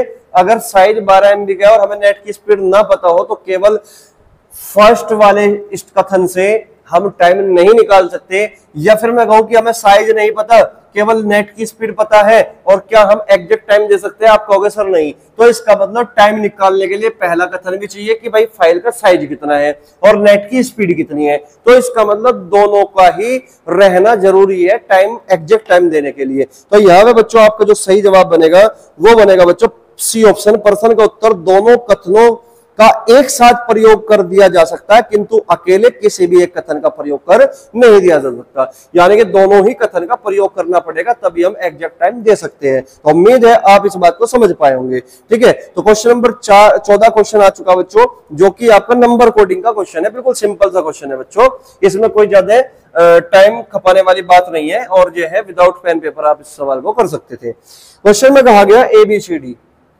ABCD बराबर 24 है, और फिर दे रखा है बच्चों EFGH, और इसकी वैल्यू दे रखी है 1680, और IJKL। ये बताना था बच्चों कि इसका जवाब क्या होगा। तो सबसे पहले बच्चों आपको क्या करना पड़ेगा, नंबर कोडिंग का क्वेश्चन है, तो इसमें सबसे पहले सभी लेटर की प्लेस वैल्यू का आपको ज्ञान होना जरूरी है। तो A की प्लेस वैल्यू 1 है, इसकी 2 है, 3 है, 4 है। तो 24 तक जाना है बच्चों। 4 और 3 7 2 9 और 1 10, 10 तक ही पहुंच पाए अगर हम ऐड करते। लेकिन अगर मैं मल्टीप्लाई कर दूं, 4 3 12 2 24, 24 आ चुका, बिल्कुल सही। तो यहाँ पे 5 6 7 और 8, अगर मैं इन सब की मल्टीप्लाई कर दूं बच्चों, 5 अंक 30, 7 23 210 गुणा 8 21 8 168, यानी कि 1680। सबकी मल्टीप्लीकेशन 1680 दे रही है, तो इसका मतलब बात सही है। तो 9 जे की वैल्यू 10 है, और यहाँ पे 11 बच्चों 12। तो सबकी मल्टीप्लाई करोगे तो 9 गुणा 10 90, और 11 गुणा 12 132। तो आपका जवाब जो होगा बच्चों 9 दूनी 18, 9 30 27 और 1 28, 9 2 11, यानी कि 11880 इस सवाल का करेक्ट जवाब होगा, जो कि आपका ऑप्शन बच्चों ए ऑप्शन है। तो उम्मीद है आप चीजों को समझ पाए होंगे। ठीक है बच्चों, तो क्वेश्चन नंबर 15 पे आइए बच्चों, जो कि अपने आप में एक सीरीज का क्वेश्चन है। सीरीज का क्वेश्चन है, नंबर सीरीज का क्वेश्चन है बच्चों। अब नंबर सीरीज का क्वेश्चन करने के लिए बच्चों मैंने तुम्हें 4 से 5 तरीके बता रखे हैं, 4 से 5 ट्रिक बता रखी है, और 99.9% में बच्चों दावा कर सकता हूं कि जब भी सीरीज का क्वेश्चन होगा, उन 5 ट्रिक के अलावा कभी भी तुम्हारे एग्जाम में इनके अलावा कोई और तरीका नहीं लगता। ठीक है, और पहली जो तरीका मैंने बता रखा था बच्चों आपको, पहला तरीका मैंने बता रखा था कि किसी नंबर से गुणा कर दो, उसमें तो प्लस करो या घटाओ, है ना, या फिर हम जब डिक्रीजिंग ऑर्डर में कोई सीरीज चलती है तो डिवाइड करो या फिर प्लस या माइनस करो। दूसरा तरीका बच्चों मैंने बता रखा है यहाँ पे डिफरेंस फॉर्म, यानी कि डिफरेंस, यानी कि प्रत्येक दो क्रमागत पदों के बीच में अंतर, हमें गैप चेक करना है, यानी कि डिफरेंस, या फिर मैं कह सकता हूँ गैप, है ना। तीसरा मैंने बता रखा था बच्चों स्क्वायर या क्यूब फॉर्म, स्क्वायर या क्यूब फॉर्म, स्क्वायर या क्यूब फॉर्म। अब मैं यहाँ पे भी एक बात और बताना चाहूंगा बच्चों, जो क्वेश्चन डिफरेंस या गैप से सॉल्व हो सकता है तो उसमें कहीं ना कहीं बच्चों स्क्वायर या क्यूब फॉर्म भी लगाई जा सकती है, यानी कि ये दोनों जो है बच्चों एक ही है, ये समझ के चलना। डिफरेंस और क्यूब दोनों में सेम काम करती है, यानी कि जिसमें ये काम करेगी उसमें ये भी होगा, जिसमें ये काम करेगा उसमें ये भी होगा। चौथा तरीका बच्चों मैंने आपको बता रखा है मिक्स सीरीज, मिक्स सीरीज। और पांचवा तरीका बच्चों मैंने बता रखा है कि जब ये कोई भी मेथड अप्लाई नहीं होता, कोई भी ट्रिक अप्लाई नहीं होती, तो फिर बच्चों हमें कोई इलॉजिकल तरीके से सोचना पड़ेगा। तो इलॉजिकल फॉर्म हमारा लास्ट वाला तरीका होगा, लास्ट वाला हथियार होगा। हमें दूसरे तरीके से फिर जो है क्वेश्चन को सोचना पड़ेगा, हमें नजरिया चेंज करना पड़ेगा क्वेश्चन को बनाने के लिए। तो यहाँ पे जो क्वेश्चन दे रखा है बच्चों 3 14 39 84, क्वेश्चन मार्क की जगह स्टार है, स्टार 258। देखो करना क्या था, 3 है, 14 है, 39 है, और फिर बच्चों 84 है, और यहाँ पे क्वेश्चन मार्क है, और यहाँ पे 258 है, 258 है। ठीक है बच्चों, अब करना क्या था इस सवाल को करने के लिए, सबसे पहले हम जो है सीरीज को ढंग से देखेंगे कि किस तरीके से, मतलब कुछ ना कुछ हिंट जरूर मिलेगा अगर आप इसको सही तरीके से देखते हो। तो तुम देखोगे 3 14 14 39 39 और 84, जो गैप बढ़ता जा रहा है ना, एक सीक्वेंस में बढ़ता जा रहा है, यानी कि धीरे धीरे बढ़ रहा है। यानी कि एकदम से 3 लिखा और एकदम 258 पे हम पहुंच गए, कि 3 के बाद एकदम 258 पे पहुंच गए, ऐसा नहीं है। तो इसका मतलब गैप जो धीरे धीरे मेंटेन होता हुआ चल रहा है। तो इसका मतलब हमारा जो ब्रह्मास्त्र होता है सीरीज के क्वेश्चन को बनाने का, सबसे पहला हमारा ब्रह्मास्त्र डिफरेंस या गैप फॉर्म ही होता है। ठीक है बच्चों, तो आपको करना है प्रत्येक दो टर्म के बीच में गैप चेक करना पड़ेगा। 14 में से 3 कम करोगे तो बच्चों 11, यानी कि 3 और 11 14, और यहाँ पे बच्चों 25 का गैप है। 9 में से 4 गए 5, 3 में से 1 गया 2। यहाँ पे बच्चों 14 में से 9 गए 5, 7 में से 3 गए 4, 45 का गैप है। यहाँ पे हमें नहीं पता और ना ही यहाँ पे गैप पता, तो आप क्या करोगे फिर, यहाँ पे गैप चेक करना। 25 और 11 के बीच में जो अंतर है बच्चों वो 14 का गैप है। 25 और 45 के बीच में बच्चों गैप जो है वो 20 का है। अब यहाँ पे बच्चों में गैप नहीं पता, तो यहाँ पे चेक करोगे 14 और 6 20, तो इसका मतलब कहीं ना कहीं बच्चों यहाँ पे भी 6 का गैप रहा होगा। 20 और 6 26, तो चेक कर लेते हैं बच्चों। 45 और 26 कितना होगा, 4 2 6 71, यहाँ पे 71 होगा। 84 और 71 को जोड़ोगे, 4 और 1 5, 8 और 7 15, 155, जो कि हमारे ऑप्शन में मौजूद है बच्चों। बी ऑप्शन जो है हमारे ऑप्शन में है। तो एक बार हम चेक कर लेते हैं क्या ये सही आएगा। ठीक है बच्चों, तो यहाँ पे देखते हैं 84 और 71, 155 हुआ। 155 और 258, तो बच्चों यहाँ पे बनेगा आपका 8 में से 5 गए 3, 0 103। तो हमें यहाँ से चेक करना है क्या ये 103 ही बनेगा। 6 का गैप चल रहा है, तो यहाँ पे बच्चों बनेगा आपका 26, यानी कि 71। 13 3 में से गया 2 और 10 में 7 गया 3, 32। 26 और 32 में जो गैप बनेगा बच्चों वो 6 का ही है, तो ये यानी कि सब जगह 6 का गैप चला हुआ है, तो इसका मतलब आपका जो सही जवाब है वो 155 ही होगा। तो हमने बच्चों यहाँ पे गैप फॉर्म का इस्तेमाल करते हुए, मतलब दो पदों के बीच में अंतर को निकालते हुए इस क्वेश्चन को सही तरीके से निकाल लिया। ठीक है, हालांकि इसके अलावा मैंने आपको अभी थोड़ी देर पहले ही कहा था कि जिस क्वेश्चन में डिफरेंस या गैप फॉर्म का इस्तेमाल होता है, क्या उसमें स्क्वायर या क्यूब फॉर्म का भी इस्तेमाल होगा। तो बच्चों में कहा था 99.9% क्वेश्चनों में होता ही होता है। तो यहाँ पे आप मुझे बताइए, जो 3 है, इस 3 का मतलब क्या हो सकता है।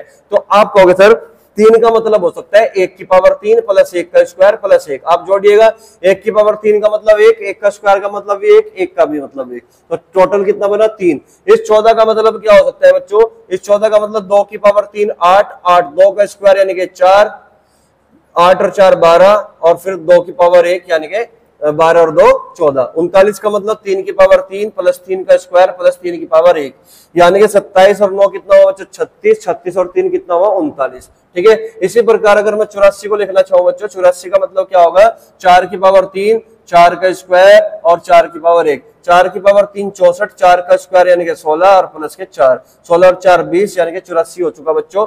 इसी प्रकार बच्चों ये क्या बनेगा आपका, 5 की पावर 3 125, 5 का स्क्वायर 25, 25 150, 150 प्लस 5 की पावर 1 यानी कि आपका 155। तो इस तरीके से आप देख सकते थे। ठीक है बच्चों, चलिए क्वेश्चन नंबर 16 पे चलते हैं बच्चों। क्वेश्चन नंबर 16 आपका जो है लेटर कोडिंग का क्वेश्चन है बच्चों, क्योंकि कोडिंग डिकोडिंग बच्चों 3 टाइप की होती है, जिसमें पहला टाइप जो बनता है बच्चों लेटर कोडिंग का बनता है, और जो दूसरा टाइप बनता है मेरे भाई वो बनता है हमेशा नंबर कोडिंग का, और तीसरा जो टाइप बनता है बच्चों कोडिंग डिकोडिंग में वो बनता है मिक्स कोडिंग का।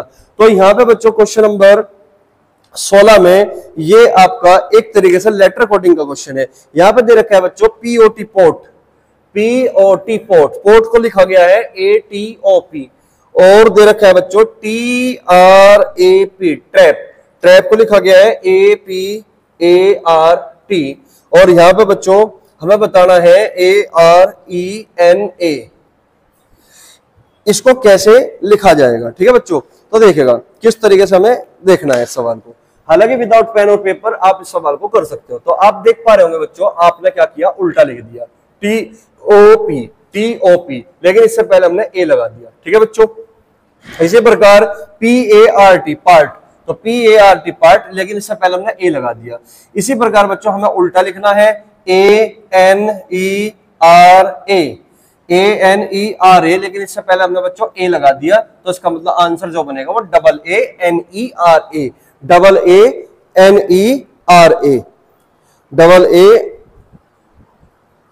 AANERA। तो आपका जो सही जवाब है बच्चों वो है डी ऑप्शन, AANERA। ठीक है, तो उम्मीद है आप चीजों को समझ पाए होंगे।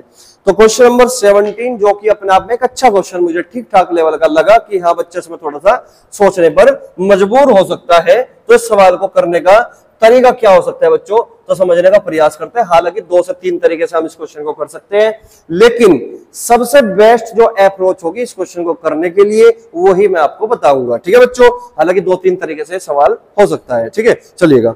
तो क्वेश्चन में कहा गया यदि 2 अंक की संख्या हो ए बी और सी डी का योगफल 3 अंक की संख्या 1CE है तथा अक्सर ए बी सी डी ई भिन्न अंकों को घोषित करते हैं, यानी कि घोषित करते हैं मतलब रिप्रेजेंट करते हैं एक तरीके से, तो ए का मान क्या होगा। ठीक है बच्चों, चलिएगा।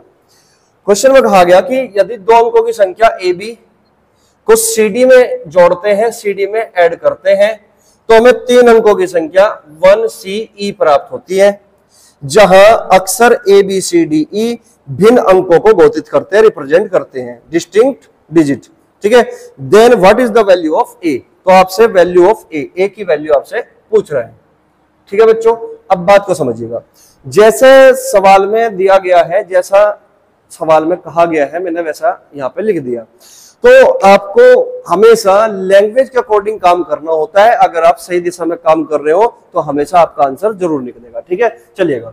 तो 2 अंकों की संख्या है, इसका मतलब बी भी एक डिजिट है और ए भी एक डिजिट है, डी भी एक डिजिट है, सी भी एक डिजिट है, ई भी एक डिजिट है और सी ऑलरेडी आ चुकी, वो भी एक डिजिट है। और आपको पता है कि कितनी भी बड़ी संख्या में लिखनी हो या कितनी भी छोटी संख्या में लिखनी हो, हम टोटल 10 डिजिट का ही इस्तेमाल करते हैं। 1 से 9 तक 9 डिजिट और प्लस 0, तो इसका मतलब टोटल हुई बच्चों 10, यानी कि डिजिट का मतलब सिंगल डिजिट। ठीक है बच्चों, अगर 2 अंकों की बात करूं तो वो संख्या बनेगी। ठीक है, चलिएगा। आप मुझे एक बात बताइए, जब हम 2 अंकों की संख्या को, ये ए और बी ये डिजिट डिजिट है, इसका मतलब 2 अंकों की संख्या बनी, ये भी 2 अंकों की संख्या बनी, ये अब 3 अंकों की संख्या बनी। जब हम ऐड करते हैं तो बी प्लस डी को हमने ऐड किया होगा तो हमें यहाँ पे एक डिजिट ई प्राप्त होती है।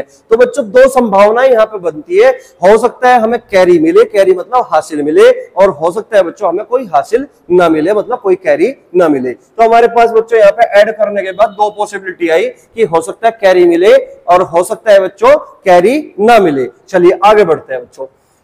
जब हमने ए को सी से ऐड किया तो हमें क्या मिला बच्चों, जो यहाँ पे डिजिट है वही सेम डिजिट बच्चों यहाँ पे सी मिली, और ऐड करने के बाद बच्चों हमें 1C मिला, क्योंकि यहाँ पे जोड़ा तो ई मिला, इन दोनों को जोड़ा, अगर कैरी हुई होगी, कैरी जोड़ने के बाद बच्चों हमें 1C प्राप्त होता है। तो कुल मिला के बात ये हुई बच्चों कि ए प्लस सी को ऐड करने के बाद हमें जो मिलता है वो 1C मिलता है, 1C मिलता है। बात समझ में आई? हम ये नहीं कह सकते ए प्लस सी को ऐड किया तो केवल सी ही मिलेगा, हमें क्या मिला बच्चों, 1C मिला। और हमें केवल ये पता करना है कि हमें कैरी मिली है या फिर नहीं मिली है। आप मुझे एक बात बताओ बच्चों, अगर मैं बात करूं यहाँ पे 1C, तो 1C को कौन कौन से नंबर रिप्रेजेंट कर सकते हैं, आपको वो समझना है। तो 1C को बच्चों 10 भी रिप्रेजेंट कर सकता है, 1C को बच्चों 11 भी रिप्रेजेंट कर सकता है, 12 भी रिप्रेजेंट कर सकता है, 13 भी रिप्रेजेंट कर सकता है, 14 भी रिप्रेजेंट कर सकता है, इस तरीके से बच्चों 19 भी रिप्रेजेंट कर सकता है। यानी कि 1C की जगह बच्चों 10 भी आ सकता है, 11, 12, 13, 14, 15, 16, 17, 18, 19 तक कोई भी नंबर यहाँ पे आ सकता है। तो इसका मतलब बच्चों ये हुआ कि अगर मैं C, क्योंकि C अभी फिलहाल बच्चों यहाँ पे सिंगल डिजिट है, यहाँ पे भी सिंगल डिजिट है, अगर C की मैं बात करूं कि C डिजिट में क्या हो सकती है, तो बच्चों 0 भी हो सकती है, 1 भी हो सकती है, 2 भी हो सकती है, 3 भी हो सकती है, 4 भी हो सकती है और 9 तक कोई भी सिंगल डिजिट हो सकती है। ये 10 डिजिट है बच्चों। तो C की जो वैल्यू होगी इन 10 डिजिट में से बच्चों कोई भी डिजिट हो सकती है। बच्चों इत्मीनान रखना, बहुत ही अच्छे से बेहतरीन तरीके से एग्जांपल देकर मैं समझाने की कोशिश कर रहा हूं ताकि हर वो बच्चा समझ पाए इस क्वेश्चन को। ठीक है बच्चों, क्योंकि जल्दबाजी में क्वेश्चन को समझाना गलत बात है, क्योंकि हमें केवल एग्जाम में जल्दी करना होता है, लेकिन समझने के लिए हमें थोड़ा इत्मीनान रखना होगा। ठीक है बच्चों, चलिएगा। तो अगर मैं बात कर रहा हूं बच्चों यहाँ पे C की, तो C की टोटल 10 डिजिट में से कोई भी डिजिट हो सकती है। अब ये 10 बना कैसे होगा, आप कहोगे सर अगर मैं A को 10 मान लू, अगर मैं A को 10 मान लू, 10 प्लस 0 तो 10 बनेगा, 10 प्लस 1 यानी कि 11 बनेगा, 10 प्लस 2 यानी कि 12 बनेगा, 10 प्लस 3 यानी कि 13 बनेगा, और 10 प्लस 4 बच्चों 14 बनेगा, और 10 प्लस 9 बच्चों 19 बनेगा। तो इसका मतलब ये 10, 11, 12, 13, 19 तक ये केवल तभी पॉसिबल हो सकते हैं बच्चों अगर A की वैल्यू बच्चों हर सिचुएशन में 10 रही होगी। लेकिन आप अच्छे से जानते हो A तो बच्चों सिंगल डिजिट है, तो फिर ये 10 कैसे बना? अगर A सिंगल डिजिट है तो फिर ये 10 कैसे बना?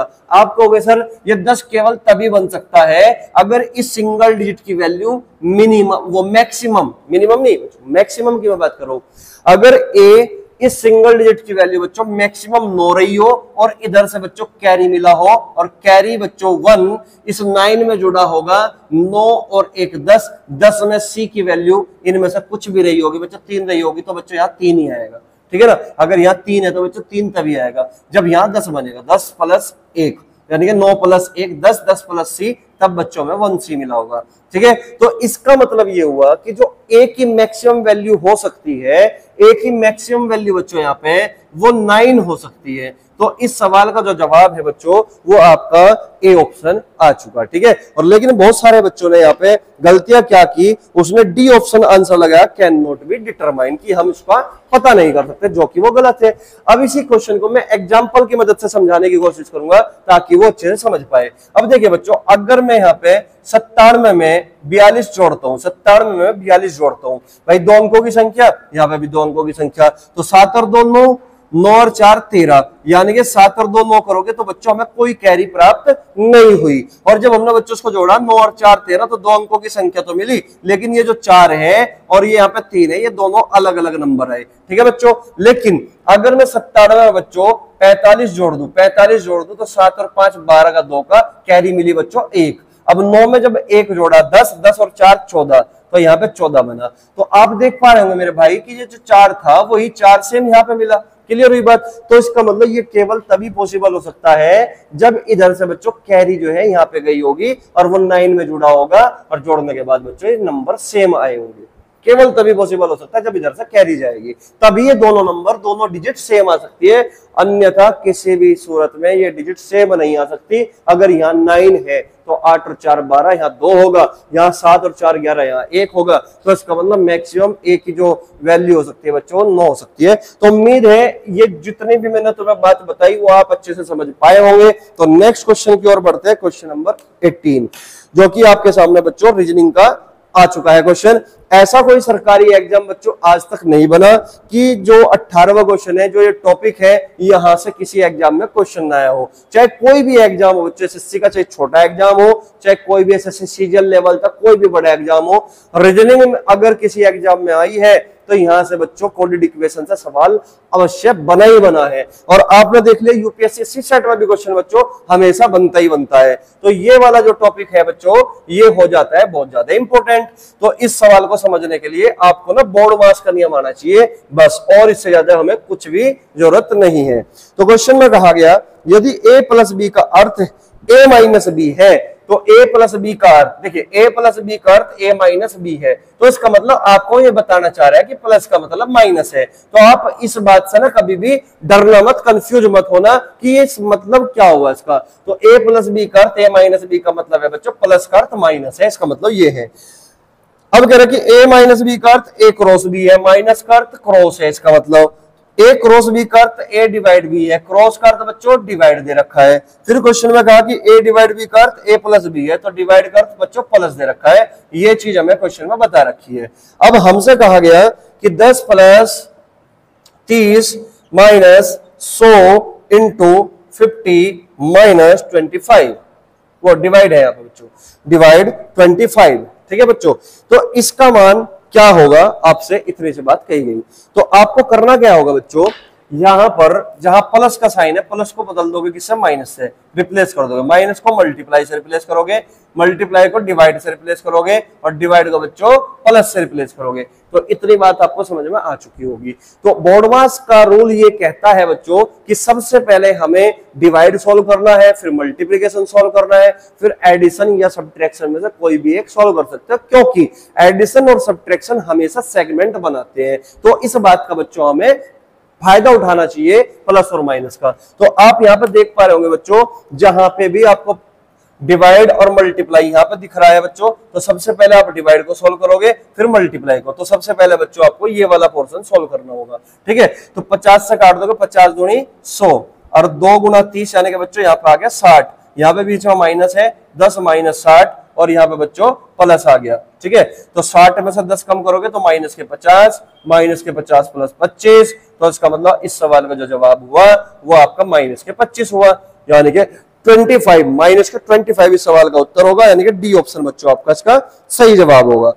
तो चलिए फिर नेक्स्ट क्वेश्चन की ओर बढ़ेंगे, क्वेश्चन नंबर 19। और क्वेश्चन नंबर 19 बच्चों अपने आप में काफी बड़ा क्वेश्चन दिखाई दे रहा होगा आपको, इसलिए ये पूरा का पूरा क्वेश्चन बच्चों मैंने फुल स्क्रीन पे डाल दिया है।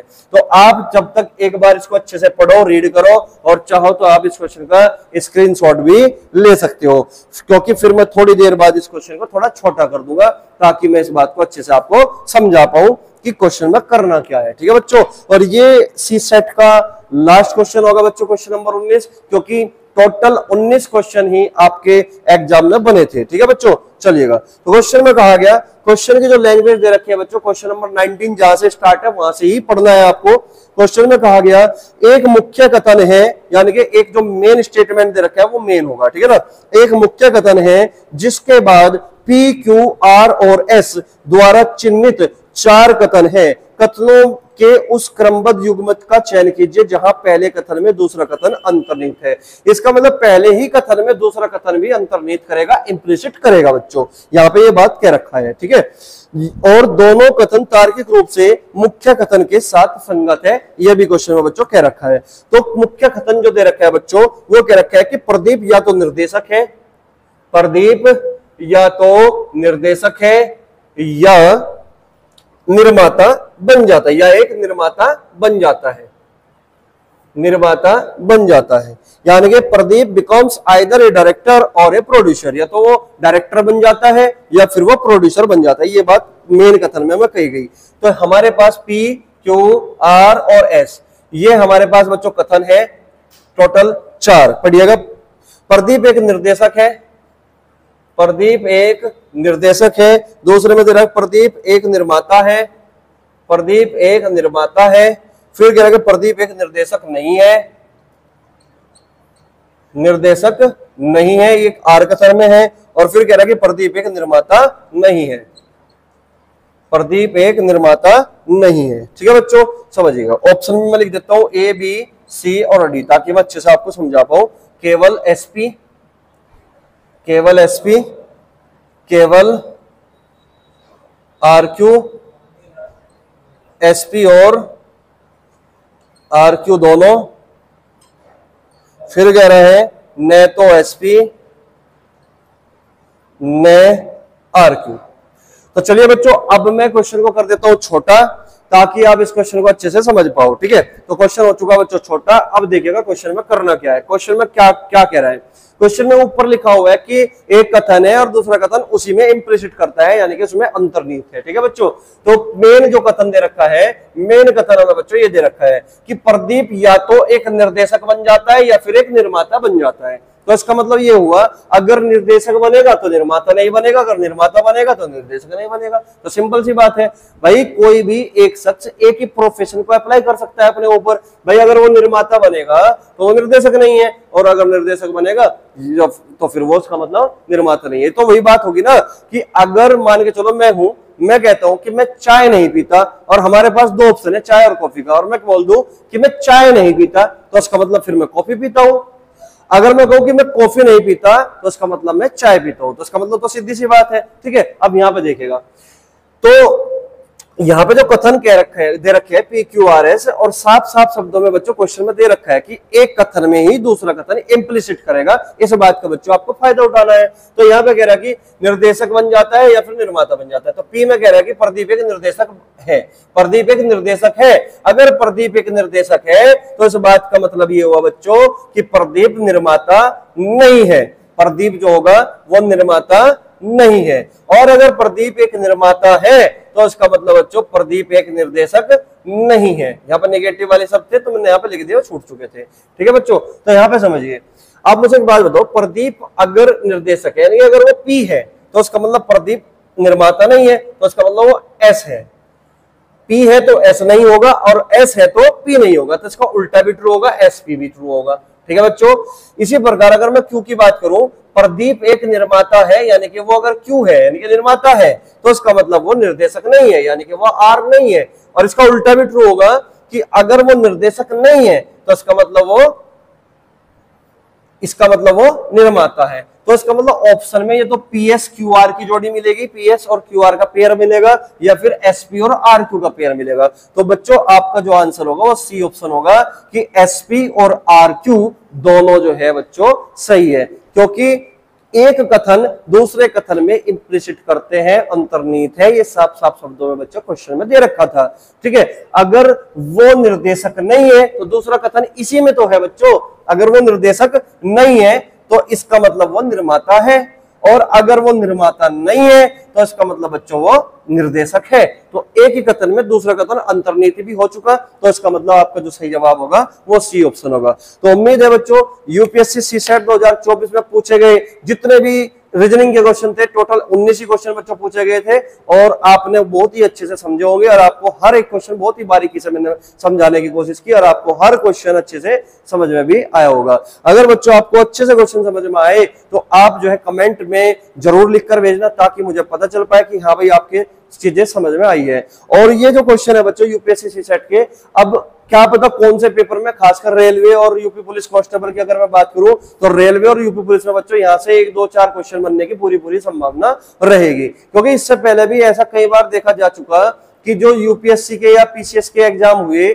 उनमें जो सीसेट के क्वेश्चन आए, वो मैथ के हो चाहे रीजनिंग के हो, वे हमेशा किसी दूसरे एग्जाम में रिपीट होते हैं। और ज्यादा दूर जाने की जरूरत नहीं है बच्चों, आप 17 और 18 तारीख के बारे में अगर बात करूं, जो 17 फरवरी और 18 फरवरी को एग्जाम हुए थे, तो उसमें जो रीजनिंग के क्वेश्चन थे बच्चों, वो बहुत सारे जो कथन निष्कर्ष के क्वेश्चन थे, पूर्व धारणा वाले क्वेश्चन थे, बहुत सारे बच्चों आपके यूपीएससी से सीसेट में जो पूछे जाते हैं वहां से ही थे। सेम जो मैंने क्लास में कराया बिल्कुल सेम डाटा के साथ बिल्कुल रिपीट हुए। कई क्वेश्चन तो ऐसे भी थे, मैं बोलकर बता देता हूँ कि एक क्वेश्चन जो मैंने क्लास में भी कई बार कराया था, पूर्व धारणा वाले जो सवाल थे, कि ये क्वेश्चन पूछा गया था कि हमें वृक्ष के नीचे नहीं सोना चाहिए। उसमें दो जो है तर्क थे कि क्योंकि उसके नीचे सोने से कपड़े गंदे हो जाते, एक तो ये दे रखा था, और दूसरा निष्कर्ष क्या दे रखा था बच्चों, तर्क नहीं थे, निष्कर्ष वाला सवाल था कि रात को कार्बन डाइऑक्साइड छोड़ता है वृक्ष, इसलिए नहीं सोना चाहिए था। तो बच्चों ये एमपीपीसीएस में पूछा जा चुका क्वेश्चन, ये क्वेश्चन बच्चों में कई बार क्लास में कराया भी था। और ये सेम बच्चों आपके